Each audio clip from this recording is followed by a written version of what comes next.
නමස්කාර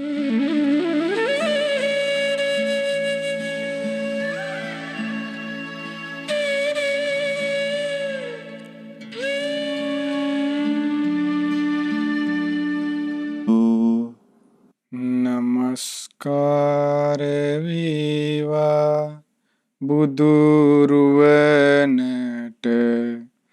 සැමදා බුදු හිමි සරණ යමි. නමස්කාර වේවා ධම්රුවනට සැමදා සදහම් සරණ යමි. නමස්කාර වේවා සංඝරුවනට සැමදා මහා සංඝ සරණ යමි. නමස්කාර වේවා තුනුරුවනට සැමදා තිසරණ සරණ යමි. සාදු සාදු සාදු. ඔබ අප සියලු දෙනාටම මේ උතුම් ධර්මය කියා දෙන ගුරු දේවෝත්තම කල්යාණ මිත්‍ර පින්වත් ලොකු ස්වාමීන් වහන්සේට ඔබ අප සියලු දෙනාගේම නමස්කාරය වේවා. සාදු සාදු සාදු. ශ්‍රද්ධාවන්ත පින්වත්නි, මනුෂ්‍ය උපතක් ලබාගෙන සිටින සෑම දිනෙකටම ඔබ අපි දන්නවා මේ බුදුරජාණන් වහන්සේගේ ධර්මය ආසන්ට ලැබෙන්නේ නැති බව. ඒ කිව්වේ මිනිසෙක් වෙලා ඉපදිච්ච පමණින් හැමෝටම බුදුරජාණන් වහන්සේගේ ධර්මය අහන්න ලැබෙන්නේ. එතකොට මිනිසෙක් වෙලා උපත ලැබලා මනුස්ස උපතක් ලබාගෙන ඒ භාග්‍යතුන් වහන්සේගේ ධර්මය අහන්න කෙනෙකුට ලැබුණා කියලා කියන්නේ ඒක භාග්‍යතුන් වහන්සේ දේශනා කළ තනි එක වචනකින්. ඒකට භාග්‍යතුන් වහන්සේ දේශනා කළේ ෂණය කියලා. අවස්ථාව කියලා. කුමකටද? ඒ තමයි මොකේට තියෙන අවස්ථාවද ෂණය කිව්වේ, අවස්ථාව කිව්වේ. ඒ තමයි කෙනෙකුගේ ජීවිතයට කුසල් දහම් එක්රැස් කරගන්න. කෙනෙකුගේ ජීවිතයට පින් දහම් එක්රැස් කරගන්න. අන්න ඒක තමයි අවස්ථාව. මොකද්ද? ධර්මයේ ලැබීම. මනුස්ස උපතක ලැබීම කියන එක. එතකොට මනුස්ස උපතක් ලබාගත්ත හැමෝම දැන් හිතන්නේ පින්වත්නි ඒ හැමෝම පින් දහම් කරනවා කියලාද? ඒ හැමෝම කුසල් දියුණු කරනවා කියලාද? සමහරට කරන්නේ බොහෝ විට. ඒක අපේ භාග්‍යතුන් වහන්සේ දේශනා කළේ කොහොමද? භාග්‍යතුන් වහන්සේගේ නියසිලට පස් ටිකක් ගත්තා. නියසිල කියලා කියන්නේ නියපොත්ත උඩට පස් ටිකක් ගත්තා. මා පොටැඟිල්ල උඩට නියපොත්තට ඔන්න පස් ටිකක් කරගත්තා. එතකොට මා පොටැඟිල්ලේ නියසිලට අපි හිතමු අපිට ඇඟිල්ල කියලා නියසිලට පස් ගොඩාක් අල්ලනවද? නෑනේ, පොඩ්ඩයි අල්ලන්නේ. සමහරට ඊටාම චුට්ටක්. එතකොට අන්නේ වගේ භාග්‍යතුන් වහන්සේ දේශනා කළා මනුස්ස උපතක් ලබා ගත්තට පස්සේ මේ මිනිස්සේ අතරින් මේ නියසිලට ගත්ත පස් ටික වගේ පොඩි පිරිසක් තමයි අන්න බුදුරජාණන් දේශනා කළා සතුන් මැරීමෙන් වළකින්නේ. ඔන්න සතුන් මැරීමෙන් වළකින්නේ එහෙනම් නියසිලට ගත්ත පස් ටික වගේ ඊටාම පොඩ්ඩක්. එතකොට මේ ලෝකේ ඉන්න අනිත් සියලුම මිනිස්සු භාග්‍යතුන් ගත්තේ මහ පොළොවේ පස් ගානට. එතන මහ පොළොවේ පස් වලට තමයි සියලු මිනිස්සු ගත්තේ. එතකොට ඒ මහ පොළොවේ පස් වලින් අර නියසිලට ගත්ත පොඩ්ඩක් වගේ තමයි ආන කීප දෙනෙක් තමයි ප්‍රාණඝාතයෙන් වළකින්නේ. අර ඉතිරි මහ පොළොවේ පස් ටික වගේ ප්‍රමාණයක් අන්න සත්තු මරනවා. එතකොට එයාලට ඒ ශ්‍රේණියෙන් ලැබිච්ච අවස්ථාව අරගෙන නෑනේ. එයාලන්න කුසලයේ දියුණු කරගෙන මිනිස්සෙක් වුණා. අන්න ධර්මයේ හැසිරීමක් නැහැ. ඊළඟට බුදුරජාණන් දේශනා කරනවා නියසිල්ට ගත්ත පස් ටික වගේ පොඩි පිරිසක් තමයි සොරකමින් වළකින්නේ. එතකොට මහ පොළොවේ පස් වගේ මහා ප්‍රමාණයක් ඉතිරි මහා ප්‍රමාණය කොහොමයිද? හොරු. එතකොට භාගයකට භාගයක් වැඩි 4න් 3ක් මෙන්නේ ගත්තොත් හොරු. වංචාකාරී හොරු වල්ලස් ගන්න අය. එතකොට ඒ ඔක්කොම සොරකමට. එතකොට නියසිල්ට ගත්ත පස් ටික වගේ පොඩ්ඩක් කන්නේ එකෙන් වැළකීලා. ඊළඟට වැරදි කාම සේවනී. දැන් මේ එක එක සිල්පදේ අපේ භාගතුන් වහන්සේ වෙන් කර දේශනා කරන්නේ. එතකොට වැරදි කාම සේවනී යෙදෙන්නේ නැත්තේ බුදුරජාණන් දේශනා කළාන්න නීසිල්ට ගත්ත පස් ටික වගේ තාම පොඩ්ඩක්. එහෙනම් ඉතුරු මහ පොළොව වගේ ඉතිරි ටික ඔක්කොම කවුද? එතකොට මේ ලෝකේ ඉන්න මිනිස්සු ගත්තාම 4න් 3ක්ම එහෙනම් කොහොමයිද? සල්ලාලයෝ. එතකොට එක ගෙදරක ගත්තොත් එහෙම අපි තනියම කල්පනා කරගත්තොත් තම තමන් තනියම කල්පනා කරලා බලන්න. කීයෙන් කී දෙනෙක් සිල් ගුණ දහම් පුරුදු කරන්න කියලා. එතකොට මේ ධර්මයේ පරියය කොච්චර ඇත්තද? එතකොට ලංකාවෙම බලන්න. දැන් මේ කොරෝනා වසංගතයේ මේ වසංගත හැදලා මේ බලපය ගොඩපය මේ මැරෙන්න යන්නේ ඕගාලා දැන්. මැරෙනවා මේ ලෝක ඉවර යන්නේ. මේ කසිපු බෙරන්නේ. ඔය අහුවෙන්නේ. එතකොට ආන්න. එතකොට මේ බාර ඇරපල්ලා කියලා කෑ ගහන්නේ. ඇයි අරක් වලින් ඔක්සිජන් හම්බෙන්නේ නැහනේ. හුස්ම ගන්න බැරිව නෙමෙයිනේ. එතකොට අන්න බුදුරජාණන් සීකයි දේශනා කරේ නියසිල්ට ගත්ත පස් ටික වගේ ඊටාම පොඩ්ඩක් තමයි බේබදුකමෙන් වැළකීලා ඉන්නේ. දැන් ජීවිතවල මිනිස්සුયો ගත්තොත් එහෙම බීපු නැති මිනිස්සෙක් ඉන්නවද හොයාගන්න. මත්පැන් මද්ද්‍රව්‍ය බීලා අනේ මම නම් මත්පැන් මද්ද්‍රව්‍ය පාවිච්චි කරලා නැහැ කියන්න පුළුවන් මිනිස්සෙක්.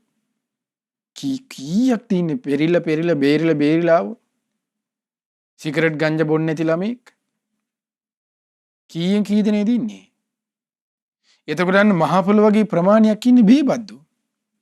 නීසල ගත්ත පස් ටික වගේ ආහන සුළු ප්‍රමාණයක්. තමයි මත්පැන් මද්ද්‍රව්‍යයෙන් වැළකීලි. අන්න යාට ෂණීය අවස්ථාව හම්බෙලා. අරගොල්ලන්ට අවස්ථාවයි මේ. ඊළඟට බුදුරජාණන් දැන් බලන්න බොරුව. ඊට පස්සේ කේලම. ඊට පස්සේ පරුස වචන. හිස් වචන. දැන් මේ නාලිකාවේ ශ්‍රද්ධා නාලිකාවේ ඉන්නේ. හිස් වචන නැහැනේ.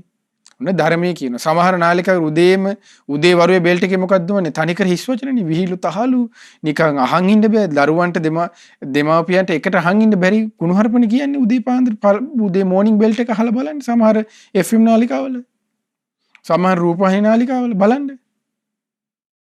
ඒතර හිස් වචනේ මිනිස්සු ආරම්භ කරන්නේ. ඒතර මිනිස්සු සතුටු වෙන්නේ ඒකෙන්. එතකොට ඒ කරන අය අහන අය ඔක්කොම කොහොමයිද? ඒගොල්ලන්ට තමයි කියන්නේ පෘථග්ජනය කියලා. එතකොට ඒ පෘථග්ජනයාගේ උපත කොහෙද?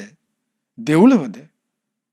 ඒ පෘථග්ජනයෙක් උපදින්නේ බ්‍රහ්ම රාජ්‍යය වෙලාද?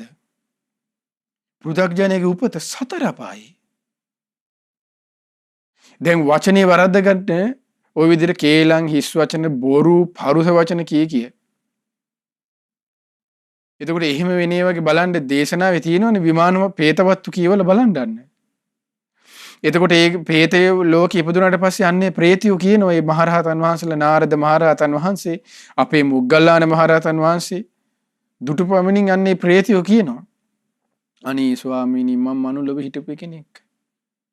මම මනුස්ස ලෝකෙ ඉන්නකොට වචනේ වරද්ද ගත්තා. ඒ නිසා මම මේ බොරු කේලම් හිස් වචන පරුස වචන කියප එක විපාකෙට මේ මගේ කට පණුව කනවා. මේ මගේ කට නිකන් ඌරු කටක් වගේ. එතකොට බලන්න ඒක විපාක. දැන් ඉදා මේ මහරහතන් වහන්සේලා භාග්‍යතුන් වහන්සේ වැඩ සිටියා. ඉදා මිනිසුන්ට කියලා දෙන්න, පෙන්නලා දෙන්න. ඒතර අද කවුද පෙන්නලා දෙන්නේ? අද මිනිස්සු പ്രേත ලෝක යන්නේ නැද්ද? බොරුකාරයෝ ওই විදිහට හිස් වචන කියන යන්නේ නැද්ද? යනවනේ. අද පෙන්නලා දෙන්න කවුරුත් නැහැ. ඒතර මිනිස්සු අපි මේ අනේ අපිට මේ සරණක් තියෙනවා අපි හරි ෂෝක් ගහ හිටියට දැන් තේරෙනවනේ. අඩුම ගානේ පෙන්නලා දෙන්නවත් කෙනෙක් නැහැ කියන එක. ඒතර කොච්චරන අසරණ බවක්ද? ඒතර ආන්නේ අසරණ බවෙන් නිදහස් කරවන්නයි සරණ කියන එක තියෙන්නේ. බුදුරජාණන් වහන්සේ සරණ යනවා කියන්නේ. එතකොට එහෙම වෙලා දැන් සමහරට එතනින් പ്രേත ලෝකෙන් චුත දැන් പ്രേතයාගේ ස්වභාවය තමයි ඊළඟට උපත තේරෙනවා. ඊළඟ උපත තේරෙනවා කියන්නේ ඊළඟ උපතයට පේනවා යන්නේ කොහෙද කියන එක. ඒ പ്രേතවත්තු කියවනකොට අන්න මේ පින්වතුන්ටත් හම්බෙයි. ඒ ප්‍රේතයාගේ ඒ කර්මානුරූපයට ලැබෙන්නේ ඊළඟ උපත. දැන් අපිට මනුස්ස ලෝකේ ඉන්න මිනිස්සෙකුට පව් කරත් එයා පින් කරත් එයාට ඊළඟ උපත කොහෙද කියලා පේන්නේ නැහනේ. ධර්මයට අනුවනේ අපිට හිතන්න පුළුවන් ඉන්නේ මෙහෙම යයි කියලා. එම් ප්‍රේතයට එහෙම නෙමෙයි. ඒක කර්මානුරූපවත් එයා විඳවනවා. ඒ කර්මානුරූප දැන් ඊළඟ උපත නිරේන යන්න තියෙන්නේ. දැන් පේනවනම් ඊළඟට නිරේ ස්වභාවය පේනවනම් යන්න තියෙන තැන මේකයි කියලා දන්න. ඒතර කොච්චර මානසික පීඩාවකුත් වෙනවද? දැන් සමහරවිට බලන්න කෙනෙක් අතින් පවක් කරනකොට පස්සේ සතෙක් මැරුණොත්, හොරකමක් කරනොත්, බේබදුකම් කළොත්, සල්ලාලකම යෙදුනොත් සමහර මිනිස්සු කොච්චර පසුතැවෙනවද කියලා බලන්න. ඒ මනුස්ස ලෝකේ පසුතැවීම එච්චරට දරුණුවට හිතට දැනෙනවා නම්, තේරෙනවා නම්, මෙරළ ඉපදෙන ඊළඟ තැන ඇස් දෙකට දැන් මේ පේනවා නම් නිකන් මෙවි පේනවා නම් කොච්චර මානසික පීඩ ඒ විදිහට විඳවනවන්න. ඒ ප්‍රේතයා. එතකොට මේ ස්වභාවයෙන් දැක්කේ කිව්වේ කවුද? ඊ භාග්‍යවත් අරහත් සම්මා සම්බුදුරජාණන් වහන්සේ. දැන් අපිට ධර්මයෙන් කියවලා බලලා තමයි තේරුම් ගන්න තියෙන්නේ. ඒතර අද කාලේ ওই විදිහට කී දෙනෙක් මෙරලා යනවා. ඊට පස්සේ ප්‍රේතයෝ ගිහිල්ලා ඒ විදිහට ඉඳලා ඒ ප්‍රේතයෝනින් චුත වෙලා අන්නේ ප්‍රේතයෝ කියනවා අනේ මම යන්නේ ඊළඟට නිරේට අවීචියටයි. ඊළඟට මම උපදින්නේ අවීචි මහනරකාදී. එතකොට මේ නිරේ ගිනි දැලේ ප්‍රේතයට පේනවා. දැන් මේ ප්‍රේත ලෝකනේ සමහර මිනිස්සු බලන්න. සමහර මිනිස්සු මැරෙනකොට සමහර ආච්චිලා සීයලා බේබදුකම් කරපු, සල්ලාලකමේ ගියපු, අනුන්ට බැන හිටපු, හදිහෝනියම් කර හිටපු ආච්චිලා සීයලා දැන් වයසට ගිහිල්ලා මැරෙනවනේ. මැරලා ලෙඩ ඇඳේ ඔය හාන්සි පුටේ වැක ගහිලා ඉන්නකොට ඒ ආච්චි සමහර අය කියන්නේ මගේ ඇඳ වටේට මේ ගිනි රස්නි දැනෙනවා. අන්න ඊළඟ චුති නිමිති, ගති නිමිති අන්න ඊට පස්සේ පහළ වෙලා දැන් මේ මොනවද මේ ගිනි රස්නි දැනෙනවා රස්නි එකක නිරියේ ස්වභාවය පහළ වෙලා. සමහරු කියනවා මේ මගේ ඇඟ වටේට මේ අසූචි මේ කක්ක ගොඩවල් ලස් කරපල්ලා කියලා ළමයිට බයිනවා. නමුත් ළමයි කියන අනේ අම්මේ මේ තේ මොනවද මේ කියවන්නේ දොඩවන්නේ කියලා අහනවා. දොඩවනවා නෙමෙයි එයාට පේනවා. නිමිති පහළ වෙලා දැන්. අපිට ඒක පේන්නේ නැහැ.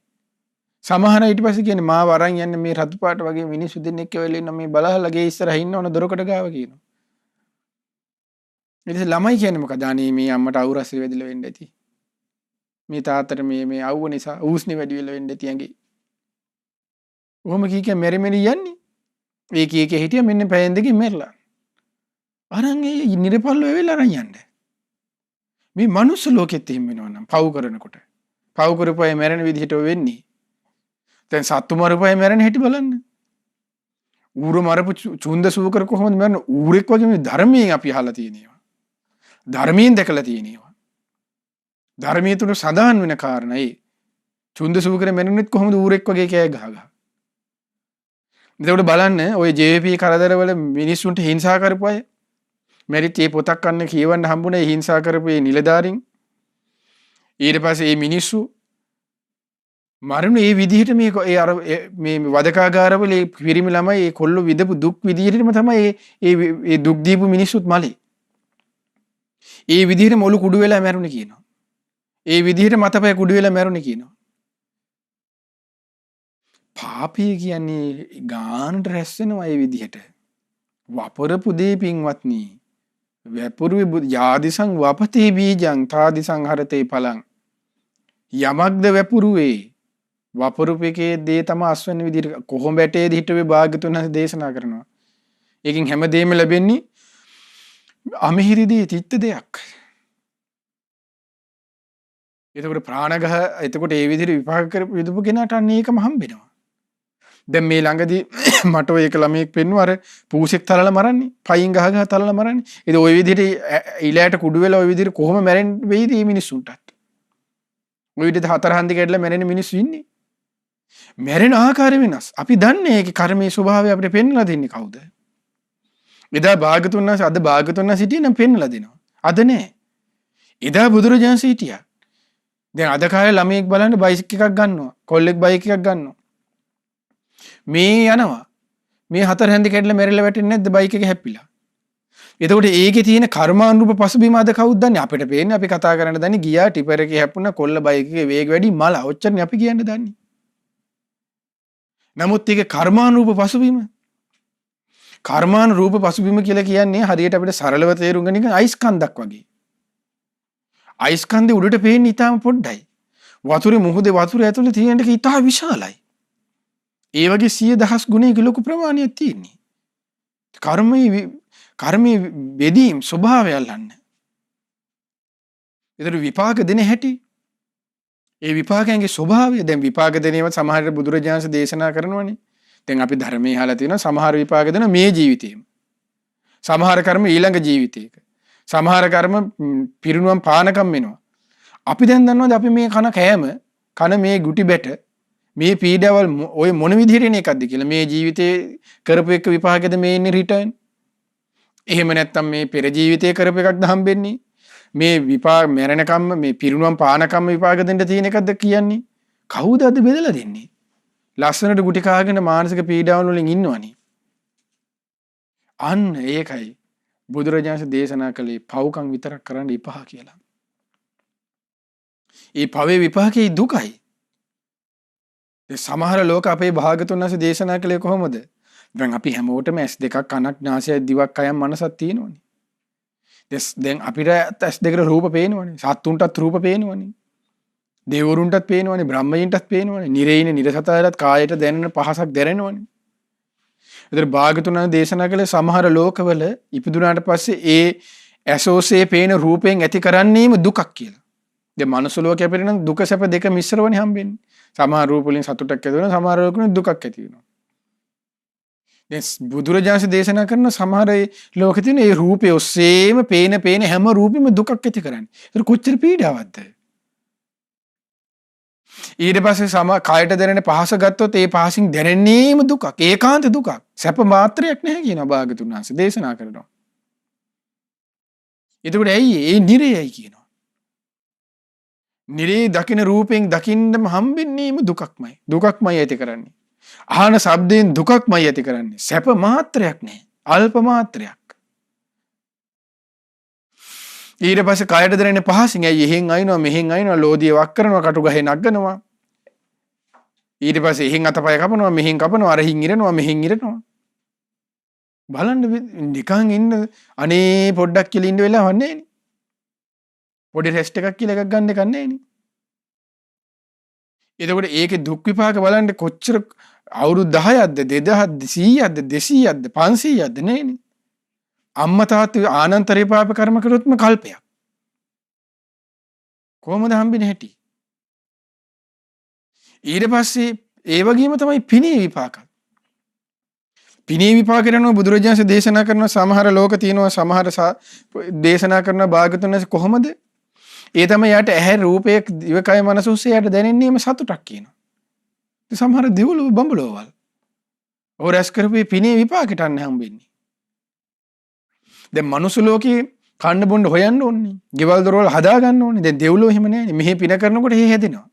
මෙතන මේ අපි කරන්නේ මේ අස්පස් කරනවා. එහෙ හැදෙනවා ලස්සනට. මෙහි මෙන්න ආරාම වතු පිටි පූජා කරනවා. එහෙ යන්න හැදෙනවා විමාන. එහි විමාන පහළ වෙනවා.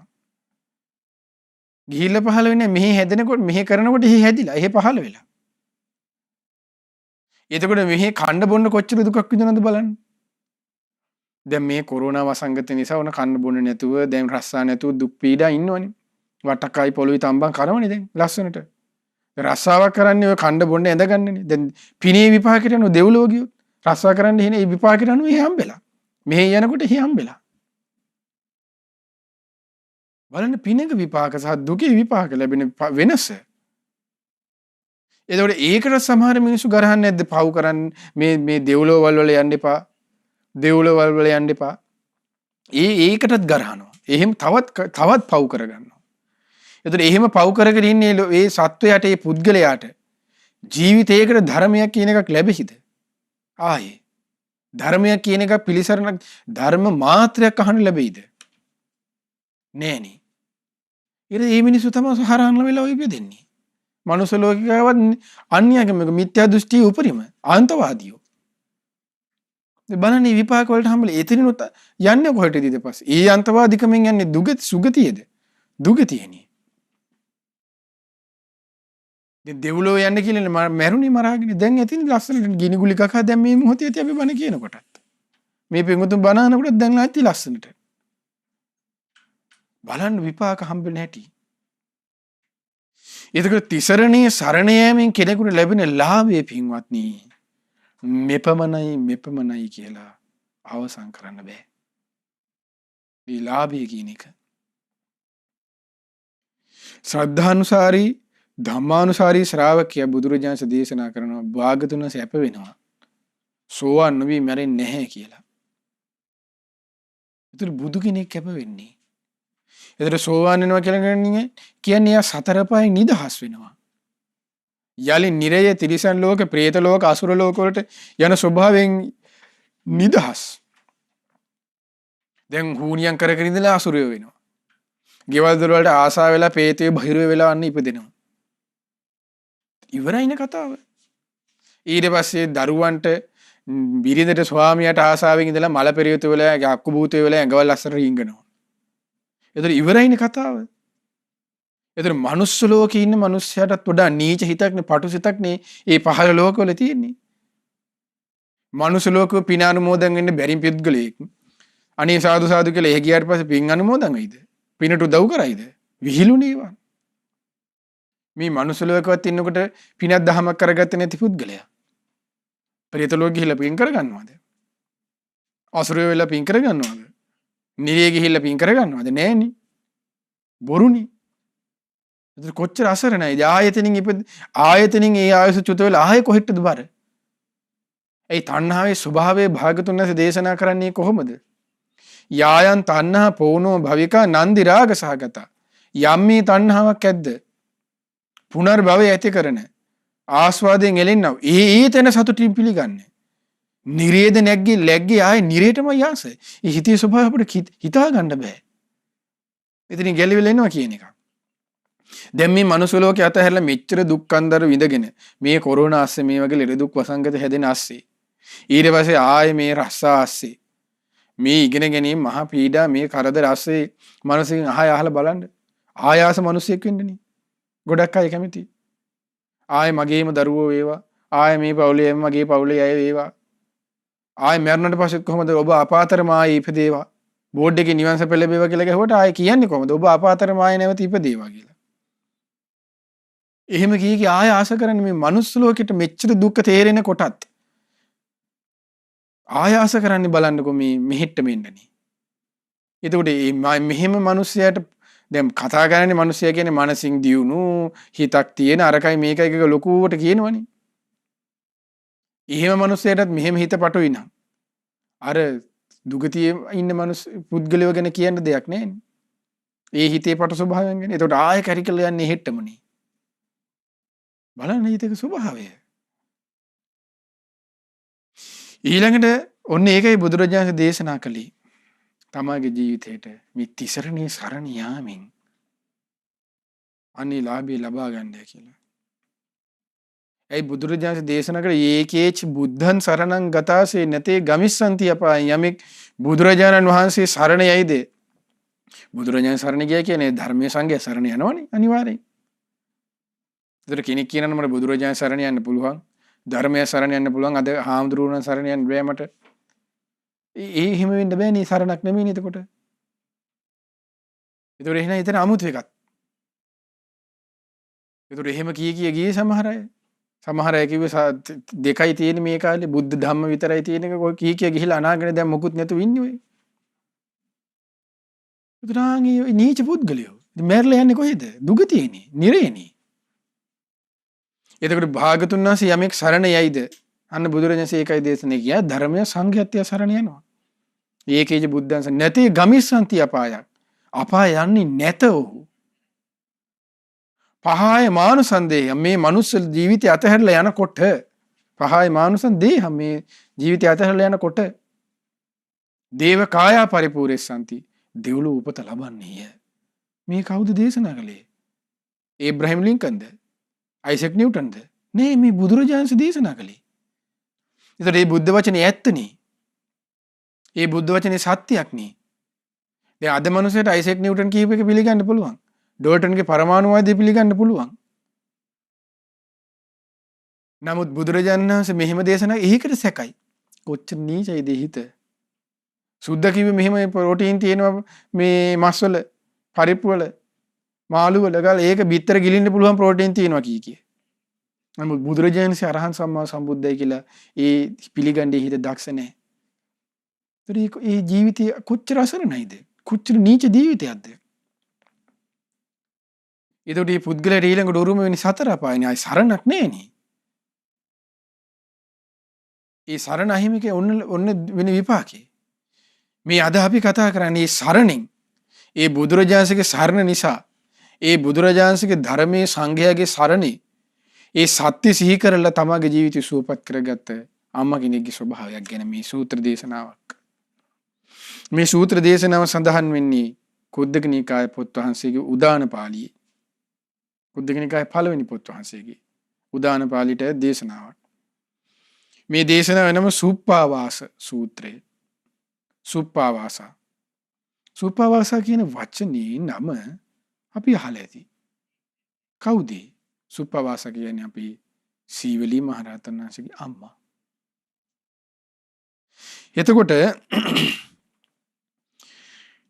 එතකොට සුප්පාවාසා කියලා කියන්නේ කෝලී වංශික දියණිය. කෝලී වංශික අම්මා කෙනෙක්. වංශයේ කෝලිය. දැන් කෝලිය ශාක්‍ය කියලා තියෙන්නේ අපි අහලා තියෙන්නේ වංශ. ඒක රාජ වංශ. එතකොට ඒ කෝලිය වංශයට අයිති අම්මා කෙනෙක්. කෝලිය වංශයට තමයි සුප්පාවාසා අම්මා අයිති. ඉතින් දැන් මේ සුප්පාවාසා මෑණියන්ට අවුරුදු 7කුයි. අවුරුදු 7ක් පුරාවට දැන් ඔන්න දරු ගැබක් පිහිටියා ඒ අම්මට. හැබැයි මේ දරු ගැබ දැන් අද අම්මලාට මාස 8 9 10 වෙනකොට බබා හම්බ වෙනවනේ. බබෙක් ලැබෙනවනේ. ඒතර නමුත් මේ සුප්පාවාසා අම්මට ඒක උන්නේ. මොකද උනේ අර දරු ගැබ අවුරුදු 7ක් යනකම් දැන් බඩේ ඇතුලේ තමයි අවුරුදු 7ක ළමයෙක් වැඩෙන්නේ. කොච්චර වේදනාවක්ද? ඒතර කොච්චර බඩ ඉස්සරහට නෙරලා එන්න දැන් මේ මාස 8ක ළමයෙක් පේනකොට බඩත් කොච්චර ඉස්සරහට අම්මලාගේ නෙරලා එනවද? ඒතර අවුරුදු 7ක් කියන්නේ. ඒතර සමහර මේ මාස 8ක බබාලා හම්බෙන්න ඉන්න අම්මලා කොච්චර බස් එකට නැගෙන හිටි බලන්න, ඇවිදින හිටි බලන්න කොච්චර අමාරුවෙන් කොන්දට අත තියාගෙන අරහෙන් අල්ලගෙන මෙහෙන් අල්ලගෙන දනිපඩි ගහගෙන ඉන්නේ. එතකොට එහෙම බඩක් මාස 8ක බඩක් එහෙම අමාරු නම් මේ අවුරුදු 7ක දරු ගැබක් තියන් ඉන්නේ මේ අම්මා.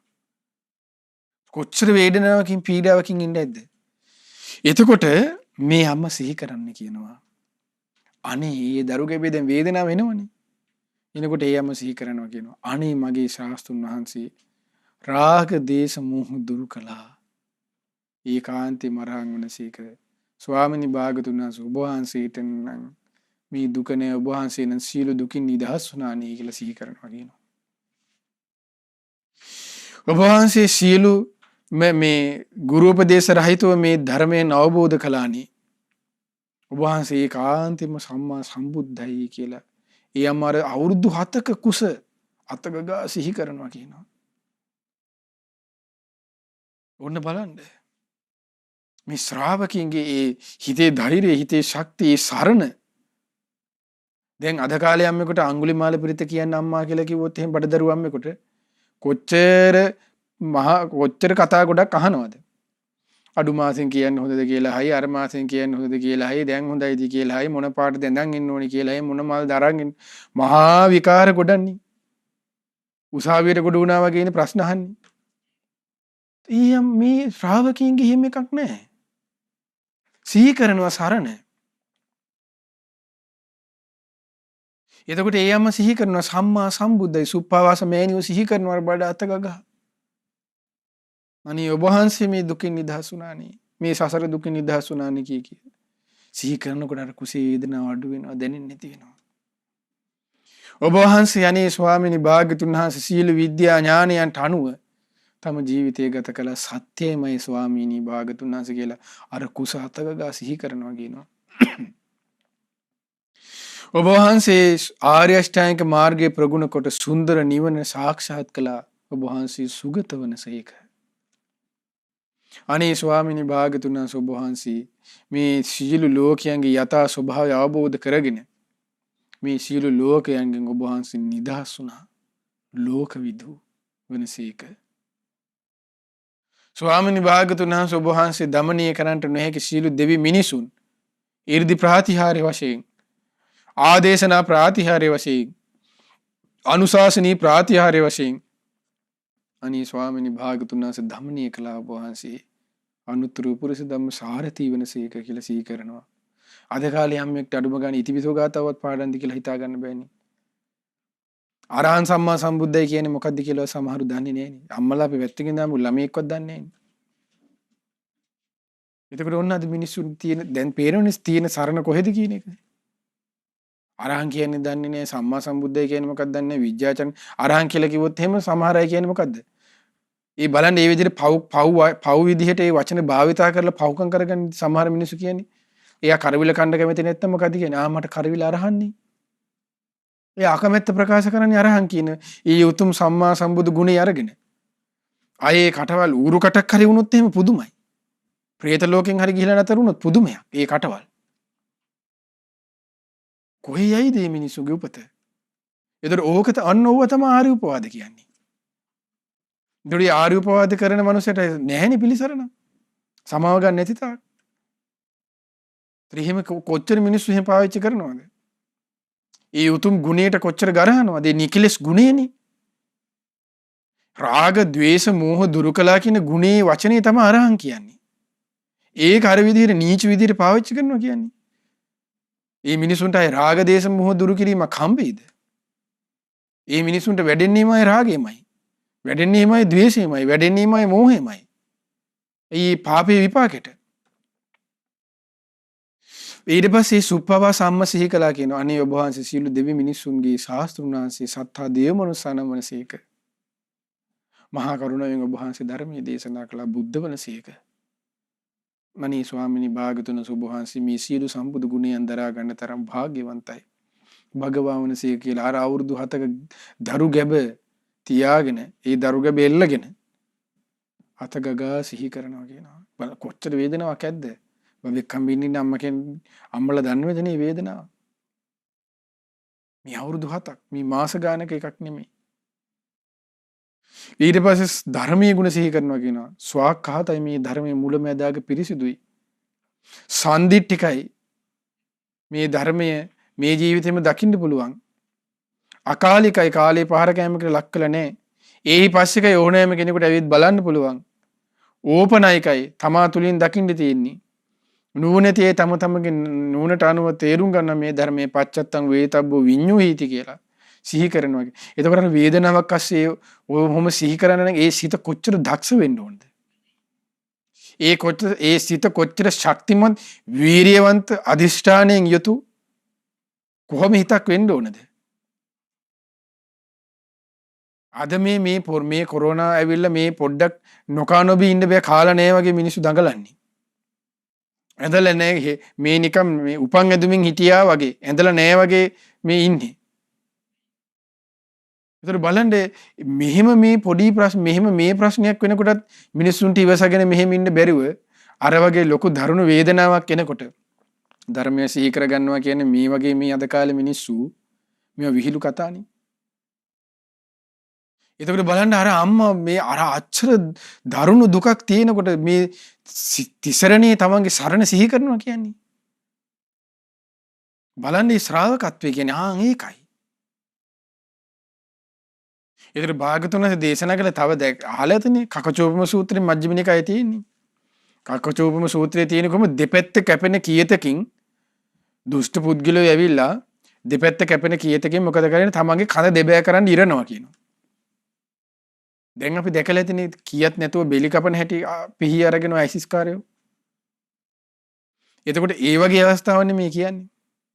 භාගතුන දේශන ඒ වගේ වෙලාවක දෙපැත්ත කපන පිහියකින් මේ කීයතකින් තමන්ගේ කඳ දෙබෑ කරනකොට බුදුරජාණන්ගේ ශ්‍රාවකයෝ ඒ පිරිස කෙරෙහිවත් ද්වේෂය ඇති කරගන්නේ නැහැ කියනවා. ඒටත් මෙසිතින් මැරෙන්නේ කියනවා.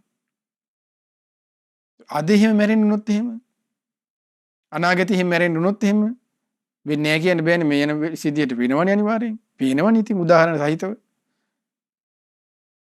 කොහෙටද යන්නේ කියන එක. එතකොට එහෙනම් ගුණා හැරෙන්නේ පොල් පැලට කියන එක තේරෙනවනේ. එතකොට ඒ විදිහට මැරෙන්න තියෙනවා නම් ඒ අවස්ථාවේ කොහොමද තමන්ගේ පිළිසරණ දැම්මම හදාගෙන නැත්තම්? ඒ නාගසේන මහරහතන් වහන්සේගෙන් අහන මිලිඳු රජුරු ඇවිල්ලා ස්වාමීනි කොයි වෙලාවටද මේ ධර්මයේ පුරුදු කරගෙන තියෙන්නේ ඒ අවස්ථාවේදී කියනවා. තරහ ආපුවම දේශේ හිතන්න ඕනේ කියලා. රාගය එනකොටද රාගය එනකම් ඉන්න ඕනද කියලා අහන අසුබේ වඩන්න. මෛත්‍රිය වඩන්න ද්වේෂය එනකම් ඉන්න ඕනද කියලා අහනවා. එතකොට අපේ නාගසේනයන් මහරහතන් වහන්සේ දෙන පිළිතුර මොකද්ද? ඔබට පිපාසයක් දැනෙන. ඔබට පිපාසය දැනෙනව නේද රජතුමනි කියලා අහනවා. පිපාසය දැනෙනකන් ඉන්නවද ඔයා වතුර බොන්න ඕන පිපාසයට තියෙන පිළිසරණ වතුර බොන එක නම් පිපාසය නැකම්ම ඉන්නවද කියලා අහන ලිදහරන්න. නෑනේ. අන්න ඒ වගේ තමයි. තමාගේ ජීවිතේට අනතුරු වශයෙන් දැනගෙන අන්න ද්වේෂය දුරු කරගෙන මෛත්‍රී වඩන්න ඕන. රාගය දුරු වෙන රාගය කිය කෑ ගහ 84000 පහන් පත්තු කරලා හිටියට රාගය දුරු වෙන්නේ නැහැ. මල් පහන් පූජා කරන්න එපා නෙමෙයි මේ කියන්නේ. රාගය දුරු වෙන භාගතුන දේශනා කරේ රාගස පහනාය අසුභේ භාවේ තබ්බා. දෝසස්ස පහනාය මෙත්තා භාවේ තබ්බා. මේ බුද්ධ වචනේ. ඒතර සමහරු ඉන්නේ ප්‍රඥාව ලැබෙන්න කියලා පහන් පත්තු කරන්නේ. ප්‍රඥාව ලැබෙන්න පහන් පත්තු කරන්න කියලා කොහෙවත් බුද්ධ දේශනාවේ නැහැ. බුදුරජාණන් දේශනා කළේ කොහොමද? ආලවක සූත්‍රය ආලවක යක අහන්නේ මේ යකෙක් අහන්නේ. කතං සුලභතේ පඤ්ඤං කොහොමද ප්‍රඥාව ඇති කරගන්නේ?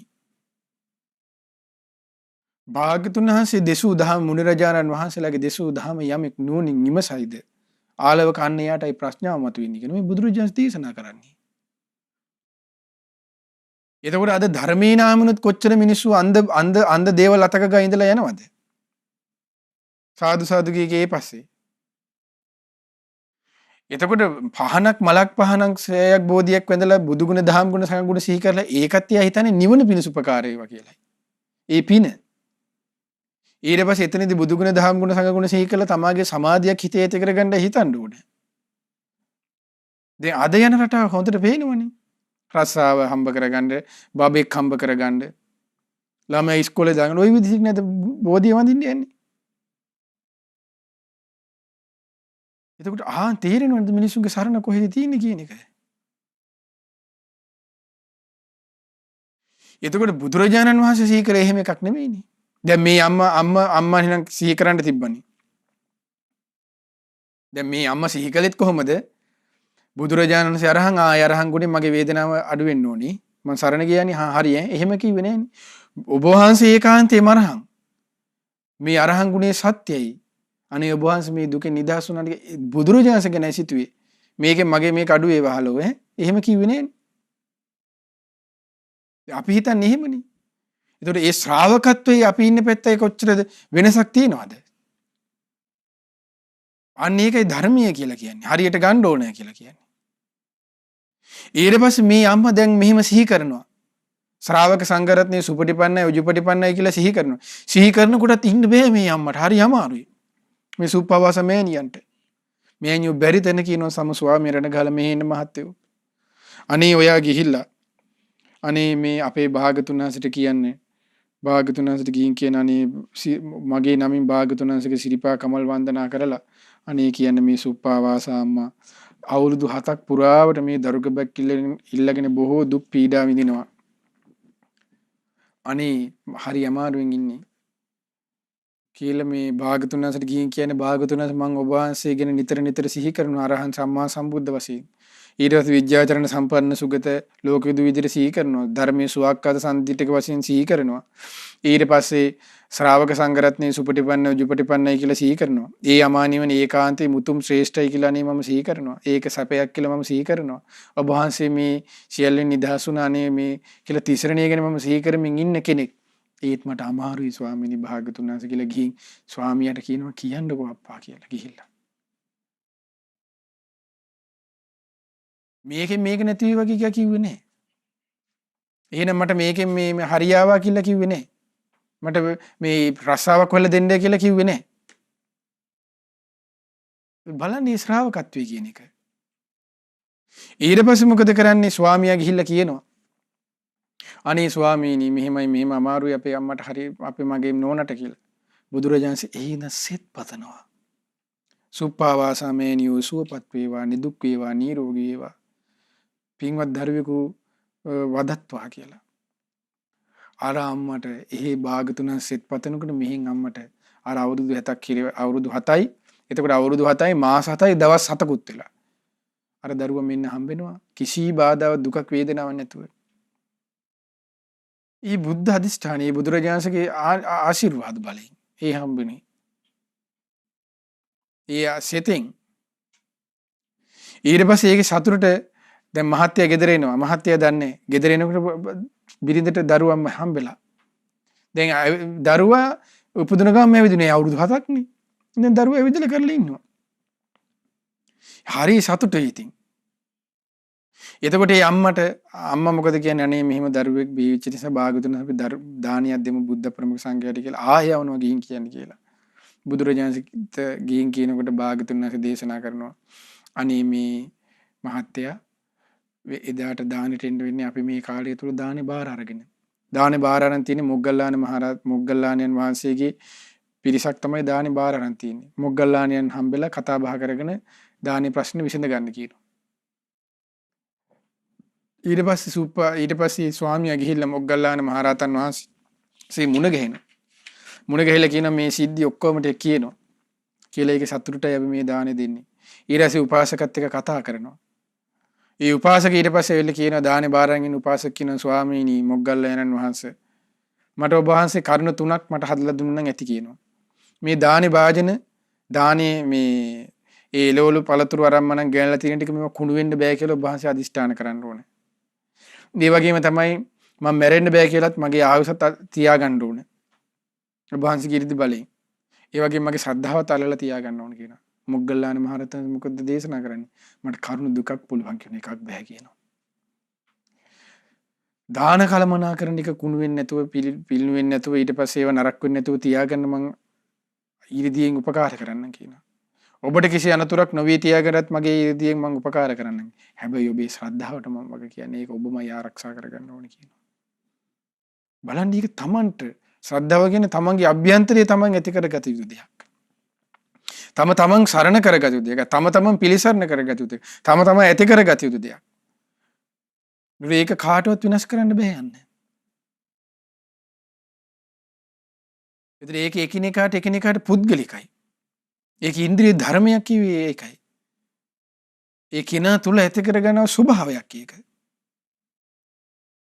එතකොට මේ උපාසක කියන හරි එහෙනම් මම ඒ ටික මම ඔබ වහන්සේ දෙක බලා ගන්නනේ මම මගේ ශ්‍රද්ධාව ආරක්ෂා කරගෙන මම උත්සාහ කරන්නම් කියනවා. එතකොට බලන්න ඒ හිතේ පැහැදීම කියන එක වහා වෙනස් වෙන්න පුළුවන්. ඇයි පැහැදීම වෙනස් වෙන්නේ නැත්තේ කොහොම කෙනාගේද? සෝවාන් වුණාට පස්සේ අචලා සුප්පතිට්ඨිතා නොසෙල්ලෙන අචලා කියලා කියන්නේ නොසෙල්ලෙන සුප්පතිට්ඨිතා සූ කියන්නේ මනාකොට පතිට්ඨිතා හොඳට ගැඹුරට පිහිටලාන්න. ඒ හොඳට ගැඹුරට පිහිටලා හිලෙවෙන්නේ නැතුව තියෙන ශ්‍රද්ධාවෙන් යුක්තයි කියන්නේ කොහොම කෙනාද? සෝවාන් වෙනකන්. සෝවාන් ශ්‍රාවකයාට. ඒ උතුමන් වහන්සේට. ඊතකන් අනතුරක් තියෙනවා. මහා ලොකුට ශ්‍රද්ධාවන්තයෝ කිය අපි මේ හිතියට කතා බහ කරගෙන කෑ ගහ හිටියට පොඩ්ඩක් එහෙම වෙනකොට බලන්න ඕනේ බැන බැන යන හැටි. ආන්නේ ඒකයි. ඊට පස්සේ ඔන්න අපේ භාගතුන් වහන්සේ ප්‍රමුඛ සංඝයා දැන් මේ දානෙට වඩිනවා. වැඩුණාට පස්සේ වැඩිලම කරලා දානේ දැන් පූජා කරනවා. දැන් අර බබාට අවුරුදු 7යි දවස් 7යිනේ ඇවිදලා කරලා ඉන්නවනේ. කතත් කරනවා දැන්. සාරිපුත්ත මහ රහතන් වහන්සේලාට දානේ දවසේ ළමයි බබා යනවා. දැන් බබා කිව්වේ කවුද? මේ සීවිලි කුමාරයා. යනකොට අහනවා සාරිපුත්තයන් වහන්සේ අන් පුතේ කොහොමද ඉතින් මෙයා හොඳින් ඉන්නවද මම පුතියෝ කියලා ඇහුවා. එතකොට අර බබා මොකද කියන්නේ? සීවිලි කුමාරයා මොකද කියන්නේ? අනේ ස්වාමීනි මොන සැපයක්ද? මම මේ අවුරුදු 7යි මාස 7යි දවස් ගානක් ලේ කලයක් අස හිරවෙලා හිටියේ මට නම් තීත්ත වෙලා තියෙන එපා වෙලා හිටියේ කියනවා. හරි දුකක් කියනවා. දැන් මේ කතාව ඇහෙන්නේ අම්මා දකින්න ඈතින් සුප්පාවාසා මෑණියෝ දකින්න අනේ තමන්ගේ සිඟිති පුතා සාරිපුත්ත මහරහත් ධර්ම සේනාධිපතින් වහන්සේ කතා කරනවා. දැන් අද කාලේ අම්මලාටත් එහෙමනේ. ලොකු හාමුදුරු පඬිත හාමුදුරු කෙනෙක් එක්ක තමන්ගේ පුතා කතා කරන හරි සතුටුනේ අම්මලාට. ඒ වගේ දැන් අදත් මේ අද වගේම මේ අම්මත් එදා වගේ හිතුවා. අනේ යන්න සාරිපුත්තයන් වහන්සේගේ මගේ පුතා කතා කරන අප්පේ කොච්චර සතුටක්ද කියලා හිතුවා. හිතනකොටම සාරිපුත්තයන් වහන්සේ අම්මගේ සිත දැක්කා. ඊට පස්සේ භාග්‍යතුන් වහන්සේ සිත දැක්කා. දැකලා භාග්‍යතුන් වහන්සේ අහනවා සුප්පාවාසා ඔබ කැමතිද මේ වගේ තව දරුවෝ හම්බෙනවට කියලා. අනේ ස්වාමිනී භාග්‍යතුන් වහන්සේ මේ වගේ එක්කෙනෙක් නෙමෙයි තව 7ක් වුණත් මං වදන්න කැමතියි කිව්වා. මං හරි ආසයි කිව්වා. ඒතර භාග්‍යතුන් වහන්සේ අන්න පරණ ස්වභාවය ආයෙ මතක් කරලා දුන්නා. ඔබ හිටියේ මෙහෙම නේද? මෙහෙම නේද ආවේ? මෙහෙම දුක් වේ. එතකොට අන්න යන්තම් සිහිය පිහිටියා. බුදුරජාණන් දේශනා කළ ඒ වෙලාවේ ඒ භුක්තානුමෝදනා විදිහට අන්නේ ඔය කාරණා මුල් කරගෙන ලස්සන ගාථා රත්නයක් දේශනා කළා. මොකද්ද? අපි අහලා තියෙනවා. අසාතං සාත රූපේන පිය රූපේන අප්පියං. අසාතං සාත රූපේ අමිහිරි දේවල් එන්නේ මිහිරි වෙස් අරගෙන කිව්වා. ඇත්ත නේද? හරි මිහිරි කියලා දවස් ගණන් අවුරුදු ගණන් ඉඳලා කසාද බැඳගෙන පෝරුව වල නැගලා වෙඩින් අරගෙන ලොකු හෝටල් වල ගිහිල්ලා බැඳලා කරලා ඉන්නේ ඔය. ඉඳලා දවස් 7යි ගහමරාගෙන නේ ඔය. අසාතං සාත රූපේන පිය රූපේ මම මගේ ආත්මය කියලා එළියලි ඉඳලා පස්සේ බැන යන්නේ. අමිහිරි දේ එන්නේ යන මිහිරි වෙස් අරගෙන කිව්වේ ඒකයි. ප්‍රිය රූපේන අප්‍රියං අප්‍රිය දේ එන්නේ ප්‍රිය වෙස් අරගෙන කිව්වා. දැන් සමහර දරුවෝට දෙමාපියන්ට ඉතින් දරුවෝ හරි ආදරේනේ. දරුවන්ට දෙමාපියෝ ආදරේ ඇත්තටම. ඒ දරුසෙනිහස කියන්නේ ඒකයි. නමුත් ඒ දරුසෙනිහසින් දෙමාපියෝ හිටියට පස්සේ දෙමාපියෝ මහලු බඩන් වලට ගිහිල්ලා දානකොට ඒ දෙමාපියෝ බලාගෙන ඉන්න පාර දිහා අපි ගිහිල්ලා තියෙනවනේ.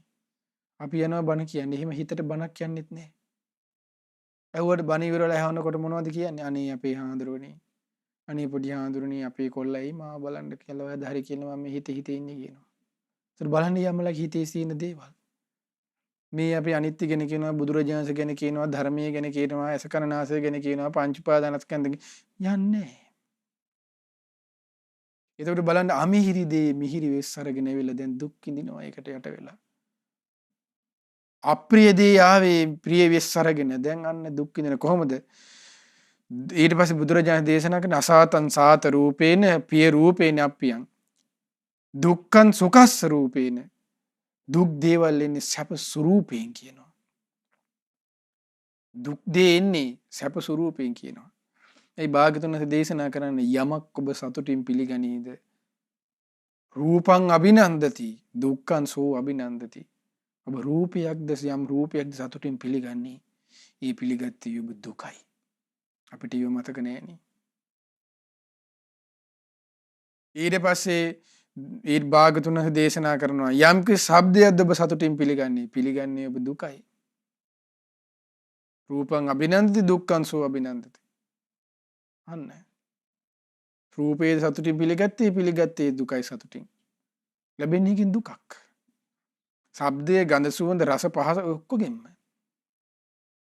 ඉතින් බලන්න බුදුරජාණන් ඊට පස්සේ දේශනා කරනවා පරමාදී පුද්ගලයා ওই විදිහට අනේ යට කරගෙන යනවා කියන ওই විදිහට අප්‍රිය දේ මිහිරි ස්වභාවයෙන් අල්ලගෙන ඊට පස්සේ අමිහිරි දේ මිහිරි ස්වභාවයෙන් අල්ලගෙන අප්‍රිය දේ ප්‍රිය ස්වභාවයෙන් අල්ලගෙන දුක් දේ සැප ස්වභාවයෙන් අල්ලගෙන ඉන්නේ අය කවුද? ප්‍රමාදී පුද්ගලයෝ. කවුද අය? මේ කියන අහන ඔයාලා අපි වෙන කවුරුත් නෙමෙයි තමාට තමා ගලපලා බලන්න. අපි ඉන්නේ මේ විදිහට නේද කියලා. අමිහිරි දේ ගන්නෙම මිහිරි ස්වභාවයෙන් නේද? එතකොට අප්‍රිය දේ ගන්නෙම ප්‍රිය ස්වභාවයෙන්. දුක් දේ ගන්නෙම සැප ස්වභාවයෙන්. ඒ පුද්ගලයා කොහොමද ප්‍රමාදී කියනවා. එයා ප්‍රමාදී පුද්ගලයා අන්න යට කරගෙන යනවා කියන ප්‍රමාදයෙන් යට කරගෙන යන ප්‍රමාදී පුද්ගලයා කාගේ යාළුවද? කාගේ ඥාතියද? අන්න මාර්යාගේ.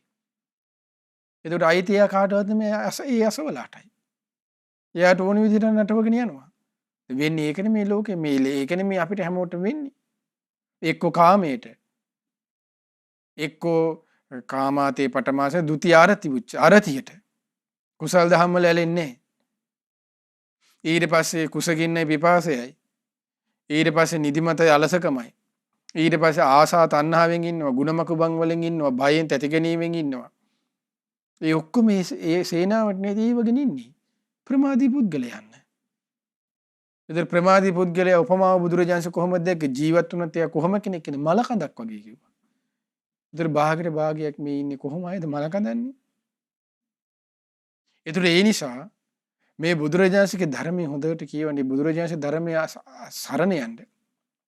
ඒ භාගතුන සරණ යන්නේ ධර්මයේ සරණ යන්නේ ධර්මයේ තියෙන දේ හොඳට නුවණින් විමසන්න මේ ඇස කන නාසය දිවකය මනස ආයතනයන් අනිත්‍යයි දුකයි අනාත්ම වශයෙන් නුවණින් පිළිසෙ දකින්න උත්සාහ කරන්න. මෙත්තා කරුණා මුදිතා උපේක්ෂා ආදී ගුණධර්ම පුරුදු කරගන්න. බුදුරජාණන් අරහන් සම්මා සම්බුද්ධයි ධර්මය සංඝයා සුපටිපන්න උජුපටිපන්නයි කියලා සිහි කරන්න ඒවා පුරුදු වෙන්න. නැතුව සාදු සාදු කියලා ප්‍රාර්ථනා කරාට නම් හිතන්න එපා පිළිසන්නක් ලැබෙයි කියලා. ඒ නිසා මේ ආර්ය අෂ්ටාංගික මාර්ගයේ සම්මා දිට්ඨි සම්මා සංකප්ප සම්මා වාචා සම්මා කම්මන්ත සම්මා ආජීව සම්මා වායාම සම්මා සති සම්මා සමාධි වශයෙන් තියෙන මාර්ගයේ වඩන්නයි ඕනේ. ඒ පුරුදු කරගන්න ඒ දුකයි නිදහස් වෙන මාර්ගය කියලා බුදුරජාණන් දේශනා කළේ. ඉතින් මේ මාර්ගයේ යම් කිසි පිරිසක් ඔබ අප හැමෝම යන්න උත්සාහ කරන්න ඕනේ. යම් කිසි කෙනෙක් ආන්නේ මාර්ගයේ ගමන් කරයිද ඒ කෙනාට තමයි දුකින් නිදහස් වීමක් තියෙන්නේ. ඉතින් මේ ධර්මයට අනුව ඒ ආර්ය අෂ්ටාංග මාර්ගයේ ගමන් කරමින් ඔබ අප හැම දිනාටම මේ ගෞතම බුදුසසුනේ පිළිසරණ ලබන්න වාසනාව ලැබෙත්වා. සාදු සාදු සාදු